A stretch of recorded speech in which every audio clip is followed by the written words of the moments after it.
In the spring of 1974, at a drainage district equipment auction outside of Viroqua, Wisconsin, a 31-year-old woman named Alma Detweiler paid $47 for the mineral rights and surface access to a 12-acre slough that 3 different county drainage boards had spent the better part of 2 decades trying to get rid of.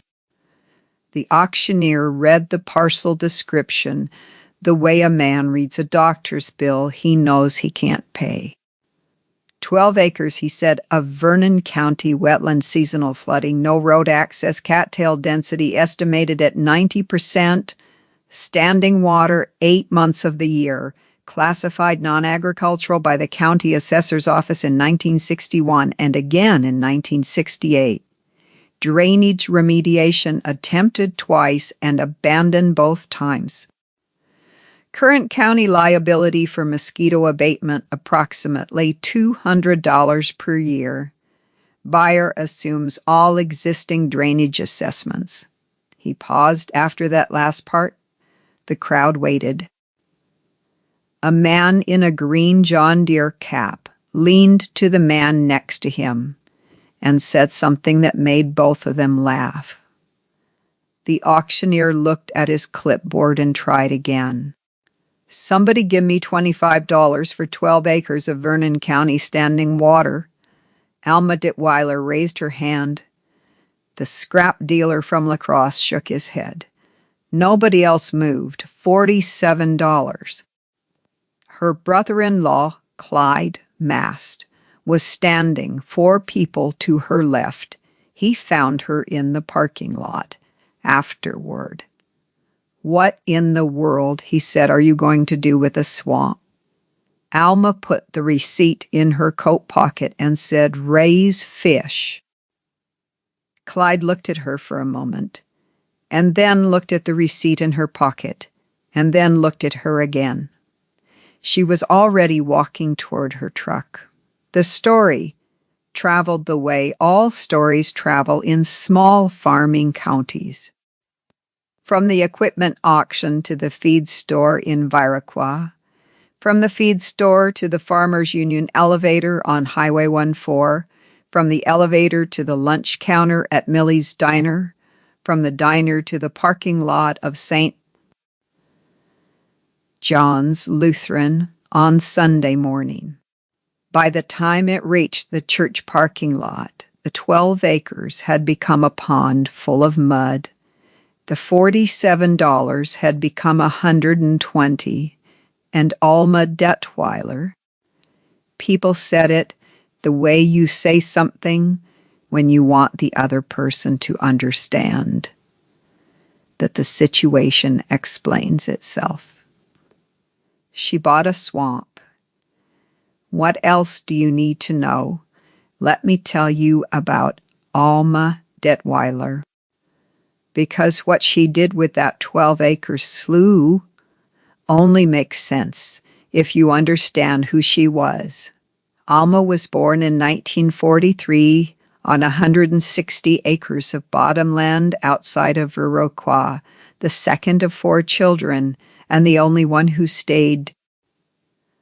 Her father, Harold Detweiler, had come back from the Pacific in 1945 with 2 things nobody could take from him: a machinist certification from the Army and a complete and permanent distrust of any financial arrangement that required him to owe money to another human being.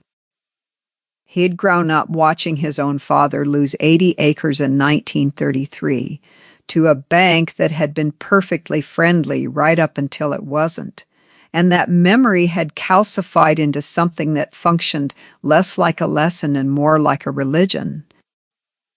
Harold Detweiler did not borrow money, not for equipment, not for seed, not for improvements. If he couldn't pay for it from what the farm produced, he waited until he could. His neighbors thought this made him slow. His neighbors were wrong about what slow meant. Harold's real gift was the shop. He'd built it himself in 1948. Poured the concrete floor in 3 sections over 3 weekends.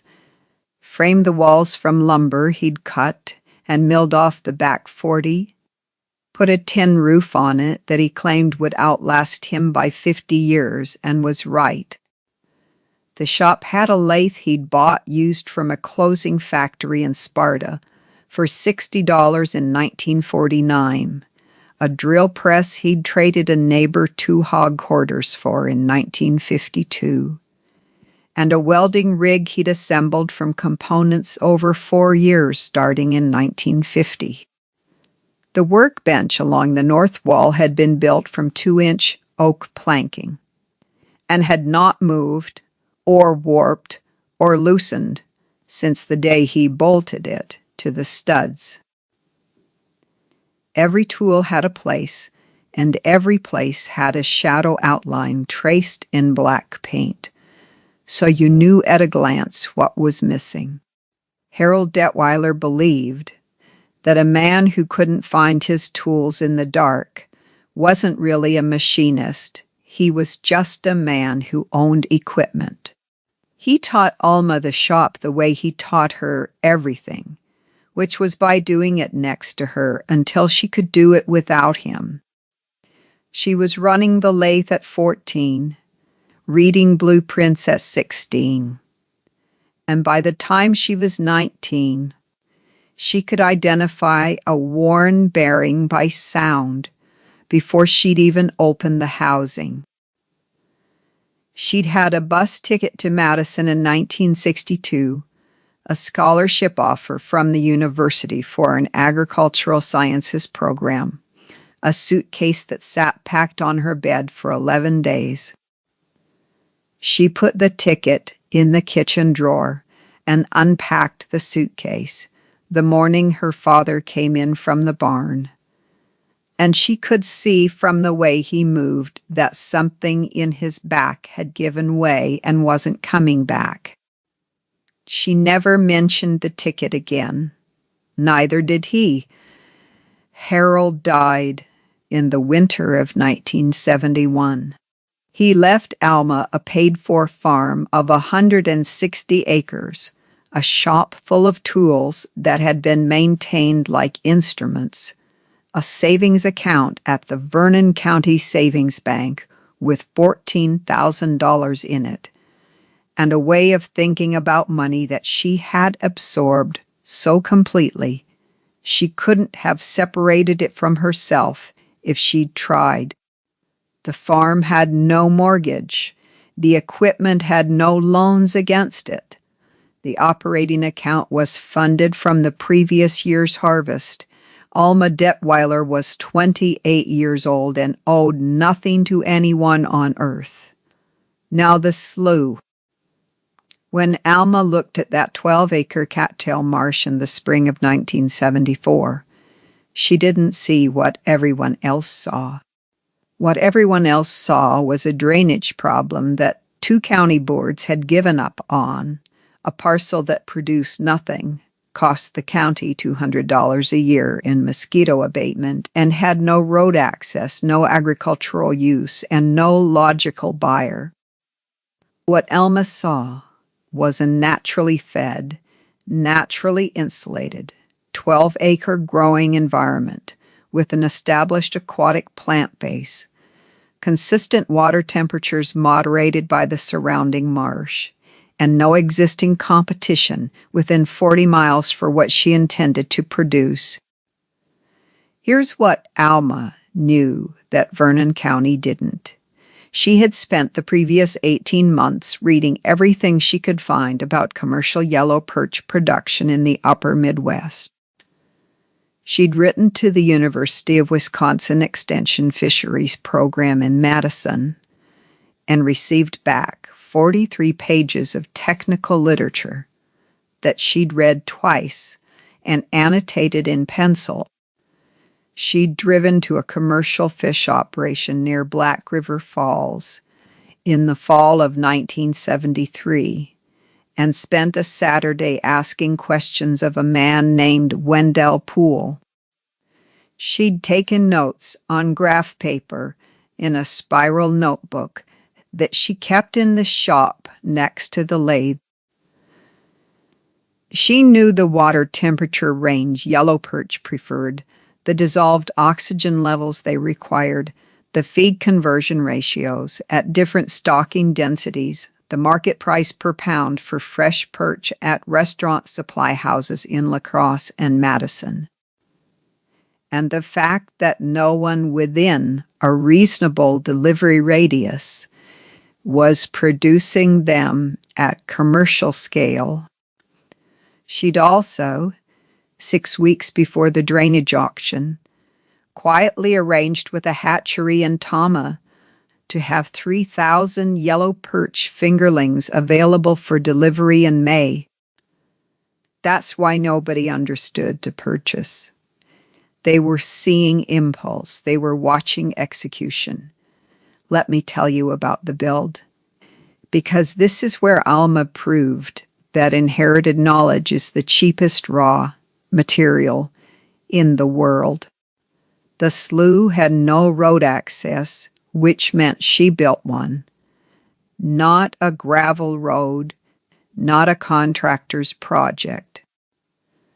She surveyed the shortest line from the county road to the water's edge, a distance of 340 feet across a neighbor's field corner, negotiated a permanent easement in exchange for 3 years of custom combining on 12 acres of that neighbor's oats, and built the access herself over 4 weekends in April using the farm's blade tractor and a borrowed road grader. The slough itself required 2 things before it could hold fish at commercial density: a reliable water level management system and aeration in the warmest months when dissolved oxygen dropped. For the water control structure, she fabricated a stop log riser from pressure-treated lumber and galvanized steel plate, using her father's drill press and the welding rig in the shop. The design came from the extension literature. The fabrication took her 3 evenings. Materials cost $31. A contractor had quoted the county $400 for a similar structure during the 1968 drainage remediation attempt, which was one of the reasons the remediation had been abandoned. For aeration, she salvaged a half-horsepower electric motor from a grain auger that had thrown a shaft the previous fall, fabricated a paddle wheel aerator frame from angle iron and half-inch steel rod, and mounted it on a floating platform she built from creosote timber, salvaged from a fence line she'd pulled out the previous summer. The aerator cost her $22 in materials and ran on a timer she wired herself from a surplus clock mechanism she'd had in the shop since 1969. The commercial equivalent from an aquaculture supply catalog was listed at $340 plus freight. She stocked the fingerlings in the 3rd week of May 1974. 3,000 yellow perch, each one between 2 and 3 inches, released along the eastern margin of the slough where the cattail edge provided cover and the water was warmest. She drove the hatchery truck herself, backed it to the water's edge on the new road, and watched the fingerlings disperse into the marsh. Clyde Mast happened to be driving past on the county road at that moment and pulled over to watch. He didn't say anything. She didn't offer an explanation. The feed program was the piece most people would have gotten wrong. Yellow perch in a natural marsh environment will forage on invertebrates, zooplankton, and small crustaceans, if the habitat supports them, which a healthy cattail marsh does. Alma had calculated that the slough's existing invertebrate population, supplemented with a modest pelleted feed program during the first growing season, while the fish established foraging patterns, would carry the stock to market size in 18 to 24 months. She sourced pelleted trout feed from a mill in Eau Claire at a price 30% below the aquaculture supply catalog because she bought a full pallet and drove to pick it up herself.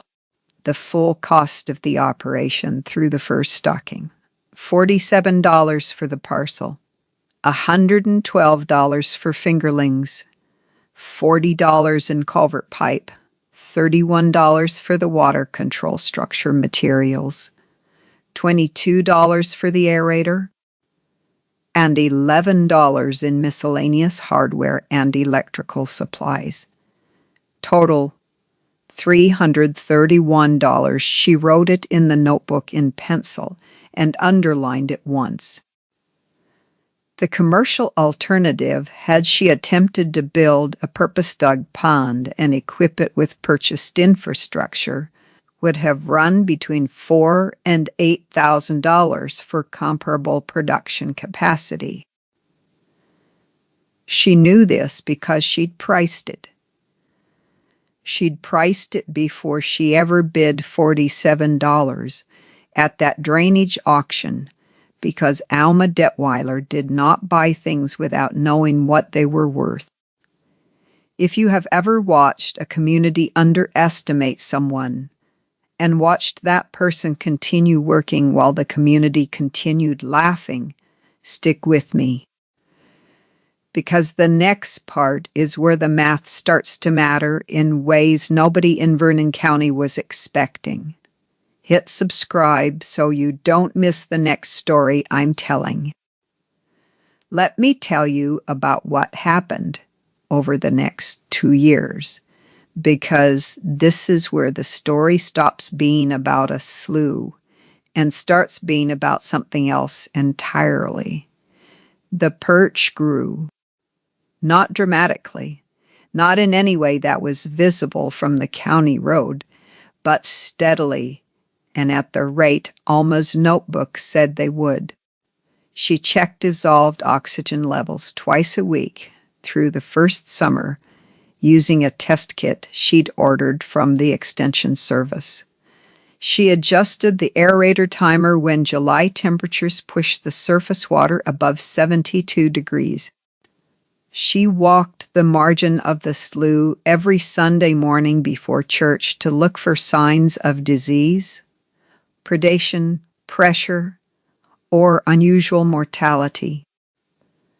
She lost fewer than 200 fish in the first 18 months, a mortality rate the extension literature said was better than most first-year commercial operations achieved. By the fall of 1975, the surviving stock had reached 8 to 10 inches, which is market size for yellow perch in the restaurant trade. She harvested the first batch with a seine net she'd made herself from monofilament mesh and aluminum pipe, working alone in the early morning before the weather turned. The first harvest was 460 pounds of live perch, which she loaded into aerated transport tanks she'd fabricated from stock tanks and the same half-horsepower motor that ran the aerator, and drove to a restaurant supply house in La Crosse that she'd been in contact with since the previous spring. The buyer's name was Raymond Schiller. He'd been sourcing perch from Lake Michigan commercial fishermen, and the supply had been inconsistent for 3 years running due to quota restrictions. He walked around Alma's truck and looked at the tanks, and then looked at the fish, and then looked at Alma. He took his cap off and rubbed the back of his neck. "How often can you do this?" he said. She said, 4 times a year if the weather cooperates, twice a year guaranteed. He said, "What's your price?" She told him. He was quiet for a moment. He said, "If you can hold that quality, I'll take everything you produce." She drove home with a check for $852 and a standing purchase agreement on her passenger's seat. She did not mention it at the feed store or the elevator or the diner. She deposited the check at the Vernon County Savings Bank on a Tuesday afternoon and drove home and went back to work. The story traveled again, but differently this time. Not as a joke, Raymond Schiller mentioned to a colleague in Madison that he'd found a reliable perch supplier in Vernon County. That colleague mentioned it to a restaurant group in Milwaukee that had been struggling to source freshwater fish consistently. By the spring of 1976, Alma had 2 standing purchase agreements and was considering whether the slough could support a second stocking cohort without exceeding the carrying capacity she'd calculated from the extension literature. She decided it could, and stocked another 2,500 fingerlings in May. Farmers in Vernon County were doing what farmers in Vernon County did in the middle 1,970 seconds, which was expanding. Commodity prices were strong. The operating logic of the era said that if you could borrow money at 8% and land was returning 12%, men who had farmed 160 acres their whole lives were signing notes for 300 and 400 acres. Equipment dealers were selling tractors that cost more than the farms that would use them, and the banks were happy to carry the paper. It felt like the right direction. Alma watched this the way she watched most things, which was quietly and from a position of having already made her own calculations. She had no debt. Her farm produced what it produced. Her perch operation produced what it produced. And the difference between what she spent and what she earned went into the Vernon County Savings Bank in amounts that were not large individually, but were consistent and uninterrupted. By the end of 1977, her savings balance was $38,000. By the end of 1979, it was $51,000. She wrote the balances in the back of the notebook, 1 line per year, in the same pencil she used for everything else. You know what happened in 1981. You know what happened to interest rates, and you know what happened to land values, and you know what happened to the farmers who had borrowed at 8% and were now looking at 18 and 20, and for a few months in the spring of that year, higher than that. You know what happened to commodity prices when the export markets contracted and the grain that was supposed to service the debt stopped being worth what the debt had assumed it would be worth. Vernon County lost 11 farms between 1981 and 1986. Not 11 farmers who sold and moved on to something better. 11 farms that went to the bank or to the auction block under circumstances that nobody in the county would have chosen, or to buyers from outside the county. Alma knew most of those families. She had gone to school with some of them. She watched what happened to them, not with satisfaction, not with any feeling that resembled vindication, but with a quiet and specific sadness that she kept to herself, because there was nothing useful to say about it, and she was not a woman who said things that weren't useful. Her own operation during those years was unchanged. Her expenses didn't change. They couldn't change. There was nothing to cut. The slough cost her what it cost her, which was the price of fingerlings every other spring, and feed, and the electricity to run the aerator, and the fuel to make deliveries.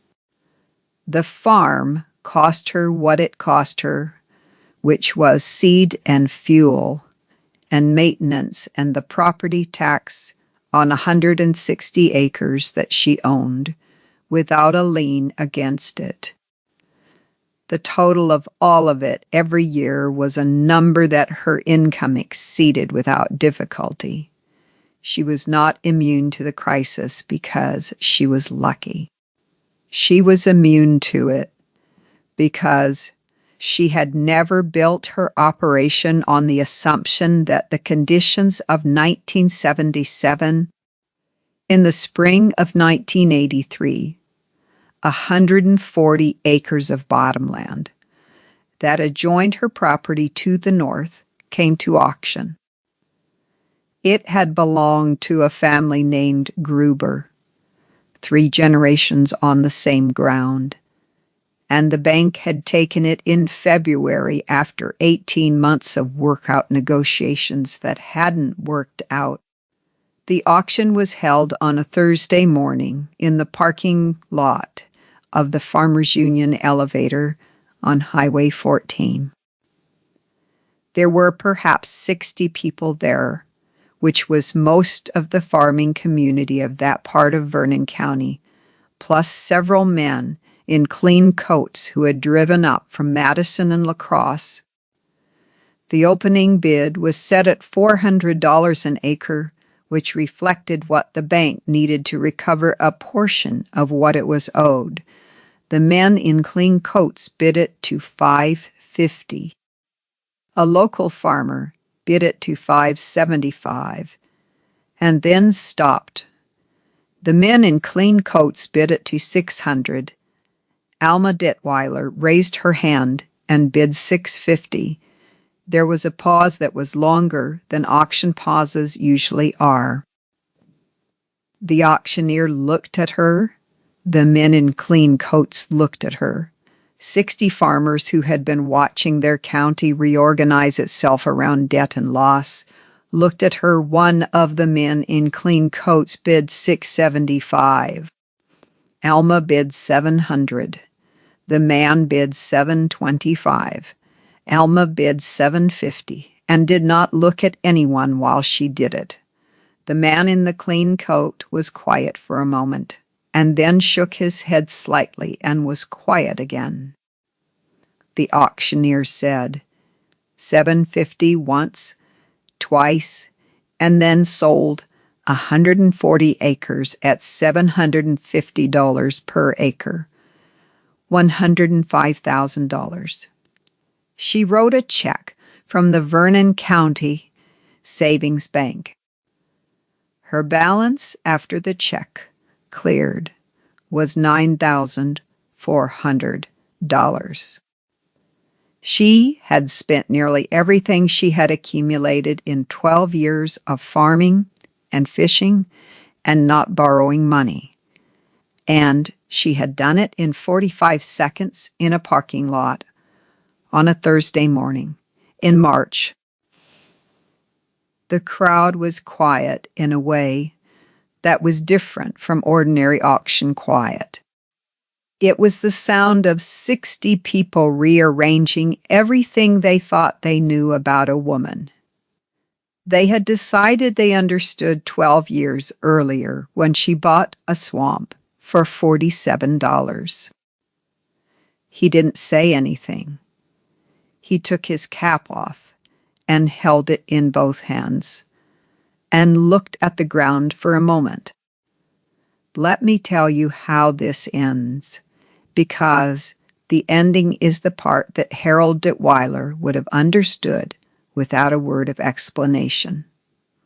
Alma farmed the expanded operation for the next 19 years. The bottom land she'd bought from the Gruber auction was some of the best ground in Vernon County, black soil to a depth that a spade couldn't reach the bottom of, and it produced what good bottomland produces when it's managed by someone who doesn't need it to service a payment. She ran the Perch operation until 1991, when she made the decision to let the slough return to a more natural state and lease the surface water rights to a conservation organization. The lease paid her $400 a year for doing nothing, which she noted in the notebook without particular emphasis. By the time she handed the farm to her niece, Carolyn, in 2001, Alma was 58 years old, and the operation consisted of 300 acres of owned ground, a paid-for equipment line, and a shop that still had Harold's lathe in the corner. Carolyn was 32 and had grown up spending summers on the farm, and she had learned the shop the way Alma had learned it, which was by doing things in it next to someone who knew what they were doing. She could run the lathe. She could read a blueprint. She knew that a paid-for farm and a paid-for tool line were not the starting point of a farming operation. The summer before the handoff, Alma was asked to speak at a Vernon County Farm Bureau meeting about farm financial management. She was not a woman who gave speeches, but she agreed because the person who asked her was the county extension agent, and because she thought there might be something worth saying. She stood at the front of a meeting room at the Viroqua Community Center with perhaps 40 farmers in folding chairs. She said that in 1974, she had paid $47 for a 12-acre slough that the county had been trying to drain for 20 years, and that people had laughed at her, and that she had understood why they laughed. Because it looked from the outside like exactly the kind of thing you should laugh at. She said that the slough had produced. Over the 17 years she operated it, a net income of somewhere between $60,000 and $70,000.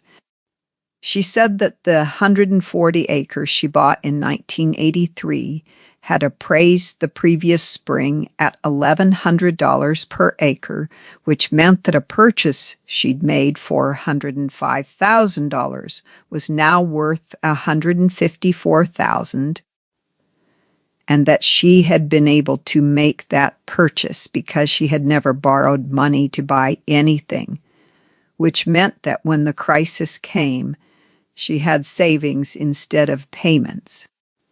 She said that she was not smarter than anyone in Vernon County, and that the only thing she had done differently was decide early that the goal was not to grow as fast as possible, but to survive as long as possible, and that those two goals required completely different decisions about debt. Then she sat down. Clyde Mast was in the third row. He had been farming his own ground for 30 years by then, had come through the 1,980 seconds with difficulty, but intact, and had thought about Alma's approach more than he would have admitted to anyone in the years since the Gruber auction. After the meeting, he found her in the parking lot and said, "I should have bid on that slough with you in 1974. She looked at him for a moment. "You didn't have $47 to spare," she said. He laughed, which was the right response, and she got in her truck and drove home. "Let me ask you something. What do you see when you look at a 12-acre cattail marsh?" Most people see a problem, a liability, $200 a year in mosquito abatement, and no agricultural use, and no logical buyer. Alma Dietweiler saw a naturally fed, naturally insulated growing environment with no competition available for $47 in a county where nobody was raising fish and 2 restaurant supply buyers in La Crosse and Madison. That's the difference between someone who looks at what a thing is and someone who looks at what a thing could become in the hands of the person willing to do the work to get it there. Everyone else saw a swamp. She saw a harvest. $47.